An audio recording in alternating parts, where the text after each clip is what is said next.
अस्सलाम वालेकुम students of class 6। आप लोगों को याद होगा कि हम स्कूल में थोड़ा बहुत डिस्कस कर चुके थे इस चीज़ को, बल्कि लास्ट टाइम अगर हम रैंसम ऑफ रेडशिफ्ट को रीड करें, सॉरी उसकी एक्सरसाइज जब सॉल्व कर रहे थे तो उसके एंड पे एक छोटी सी एक्टिविटी थी जिसमें हमें स्टेटमेंट्स, कमांड्स और एक्सक्लेमेटरी स्टेटमेंट्स को सेपरेट करना था। तो ये उसी से रिलेटेड है। अगर आप इस बॉक्स को ध्यान से रीड करें तो इसको सॉल्व करना बहुत ईजी होगा। अब फर्स्ट वन और सेकेंड वन जो है वो मैं सॉल्व करूँगा प्रॉपरली, ताकि आपको इसका पैटर्न और पता चल जाए। जैसे कि है how was your day at school, ये जो है ये एक्चुअली क्वेश्चन है, क्वेश्चन। तो आप यहाँ पे लिखेंगे क्वेश्चन, QUESTION, क्वेश्चन। अब हमें इसको दोबारा लिखना है और पंक्चुएट करना है, ठीक है, क्योंकि देखिए लिखा है read each sentence at punctuation mark and then label a statement command, punctuation mark and then label it as statement command और इंटरोगेटिव और exclamatory. Sorry my bad, actually हम इसको पंक्चुएट इसी स्टेटमेंट के ऊपर ही करेंगे। पंक्चुएशन मार्क्स जो हैं वो यहाँ पर प्लेस किए जाएंगे, यहाँ पर जैसे क्वेश्चन मार्क आएगा और यहाँ पर लिखा जाएगा कि इसकी टाइप जो कि है question, sorry interrogative, sorry interrogative, INTERROGATIVE, interrogative. Do your homework in time, actually ये है कमांड, फुल स्टॉप आएगा और ये है आपकी कमांड, COMMAND, कमांड।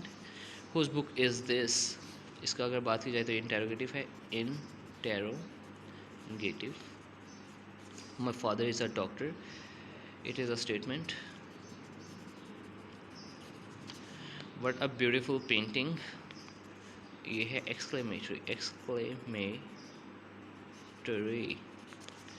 नेक्स्ट की बात की जाए always speak the truth, it's a statement. And who is the girl in the picture, it's a question, interrogative. And my elder sister is suffering from fever, it's a statement. हमें actually देखना है कि हमारे पास classes हैं, यहाँ पर statements है, commands है, एक्सक्लेमेटरी सेंटेंसेस है और इंटरोगेटिव सेंटेंसेस है। ओके, नेक्स्ट है don't go outside these days, it's a command, COMMAND, command. And ये tells us that it's exclamatory, but I'm gonna read the sentence too. I'm excited to go to Murray, ये exclamatory, EXCLAMATORY, exclamatory. What are you reading, it's interrogative, INTERROGATIVE, interrogative. For the next one, I don't like summers, it's a statement. I live in Pakistan with my parents, statement.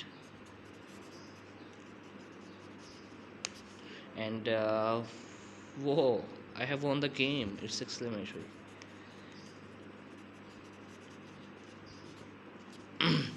But I have confusion about this one, like it says is your homework,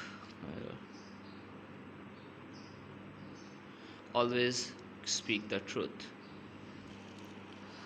अब क्योंकि इस चीज़ में confusion है, लेकिन इसको as always speak the truth जो है, इस स्टेटमेंट को, इसको एज ए स्टेटमेंट और एज ए कमांड भी लिया जा सकता है, लेकिन जब अमूमन ऑलवेज स्पीक द ट्रूथ कहा जाता है तो ये एज ए जनरल स्टेटमेंट ही कहा जाता है, तो यहाँ पर हम इसको एज ए स्टेटमेंट ही डील करेंगे।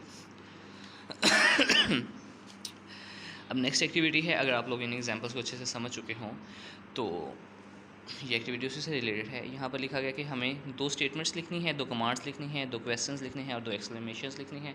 उम्मीद करता हूँ कि आप लोग कल जो है, कल नेक्स्ट वीडियो लेक्चर अपलोड होने से पहले इसको सॉल्व करके रखेंगे अपने तौर पर। और अगर आप नहीं कर सके या आप लोग करें इसको और फिर वीडियो लेक्चर से आप इसको कंपेयर कर सकते हैं, लेकिन इसको चीज़ को इनकरेज किया जाएगा कि अगर आप इसको अपने तौर पर सॉल्व करें। अंटिल नेक्स्ट वीडियो लेक्चर, अल्लाह हाफिज़।